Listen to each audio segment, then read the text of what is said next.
Hello बच्चों, यहाँ पे मैं क्वेश्चन कह रहा है let u1 and u2 be two ones such that u1 contains three white balls and two red balls and u2 contains only one white ball.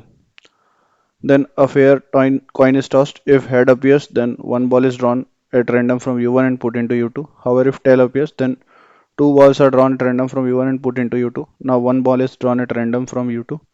The probability that drawn ball from u2 being white is. So सबसे पहले हम इसकी situation diagram बना लेते हैं. सो U1 में हमारे पास तीन वाइट और दो रेड बॉल हैं, राइट. और U2 के अंदर की अगर हम बात करें तो बेसिकली वन वाइट बॉल है. ना लेट्स से एक इवेंट ले लेते हैं दैट इज हेड अकर्स.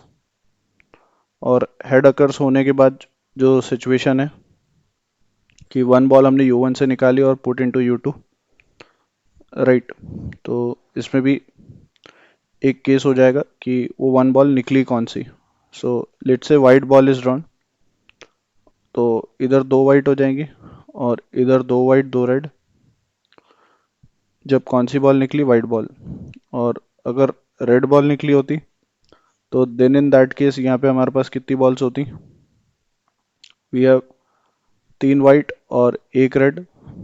और यहाँ पे हमारे पास एक वाइट और एक red. Now let's say B एक इवेंट ले लेते हैं दैट इज टेल अकर्स.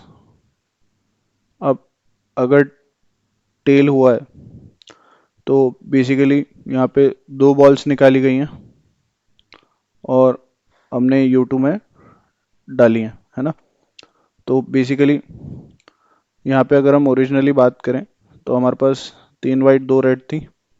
अब दोनों रेड निकाल दी तो तीन वाइट बच गई और इधर एक वाइट और दो रेड हो गई.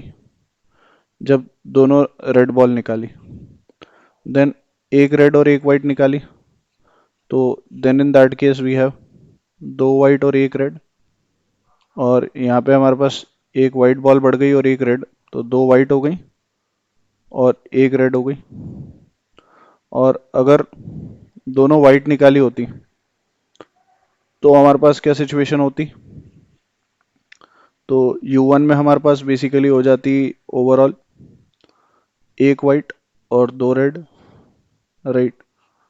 और यहाँ पे हमारे पास तीनों वाइट हो जाती. सो ये हमारी इसकी पूरी डायग्राम हो गई, राइट. नाउ अब हम गिवन क्वेश्चंस को अकॉर्डिंगली आंसर कर सकते हैं. Now probability that drawn ball from U2 being white. तो अल्टीमेटली हम U2 से बॉल निकाल रहे हैं, उसकी वाइट आने की प्रोबेबिलिटी.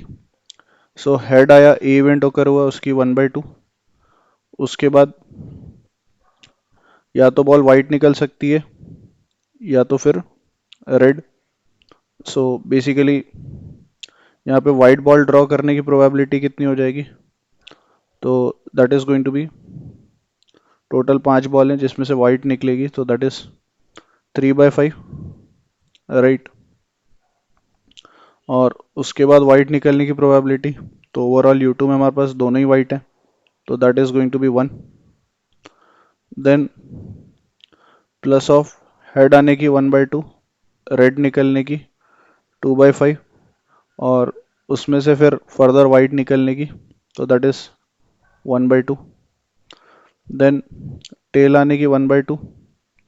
नाउ दोनों रेड निकलने की, तो दैट इज बेसिकली यहाँ पे हमारे पास दोनों रेड निकले, तो वी हैव बेसिकली 2C2 और अपॉन में 5C2, राइट. या 2/5 इंटू 1/4 बोल सकते हैं भाई. पहली रेड आएगी 2/5, फिर से रेड आएगी, सो दैट इज 1/4. और फर्दर हम इसको अगर कैलकुलेट करें तो यहाँ से फिर वाइट आने की प्रोबेबिलिटी, तो that is going to be what? 1/3. Then plus of next case 1/2 multiplied by. Now पहले रेड आने की प्रोबेबिलिटी, तो दैट इज बेसिकली कितना आ जाएगी? 2/5. और फिर वाइट आने की तो नीचे 4 बॉल्स और ये 3, और मल्टीप्लाइड बाय 2 इसलिए कर रहे हैं बिकॉज रेड वाइट और वाइट रेड दोनों हो सकता है, और फिर वाइट आने की, तो दैट इज़ 2/3। और लास्ट केस अगर हम इसका देखें तो एक केस हम यहाँ पे प्लस कर लेते हैं, ओवरऑल ये सब प्लस होना है, सो दोनों वाइट आ जाए, so that is 3/5 into 2/4, right. और इंटू में 1/2 तो हमारा वो था ही कि टेल अकर हुआ है, ये उसका 1/2 है ना। 3/5 इंटू 2/4 इंटू 1/2, और फिर वाइट आने की प्रोबेबिलिटी इज़ 1। तो अल्टीमेटली अगर हम इसको कैलकुलेट करें तो हमारे पास पहला टर्म आ रहा है 3/10, दूसरा अगर हम देखें तो ये 2 से ये 2 cancel, so that is 1/10। Then ये 2 से ये 2 कैंसिल, तो दैट इज 3/20। देन ये 2 और ये 2 cancel, so we are hitting 1/60। और ये 2 से ये 2 कैंसिल, ये 3 से ये 3 कैंसिल, ये 4 से ये 4 cancel, so ultimately 1/5। Now LCM की बात करें तो दैट इज 60 हो जाएगा। सो यहाँ से आ जाएगा 18 प्लस ऑफ 6 और plus of 9 plus 1 plus 12। So ultimately इसको अगर हम कैलकुलेट करें तो 9 प्लस 1 10, 10 और 18 28 प्लस 12, दैट इज बेसिकली कितना हो जाएगा, 28 प्लस 12 इज 40 प्लस 6, 46/60 आ रहा है। इसको हम फर्दर कैंसिल करके कैलकुलेट करें तो दैट कम्स आउट इज 23/30। सो इसका करेक्ट ऑप्शन ऑप्शन 2 हो जाएगा। I hope you understood well. Best of luck. Thank you.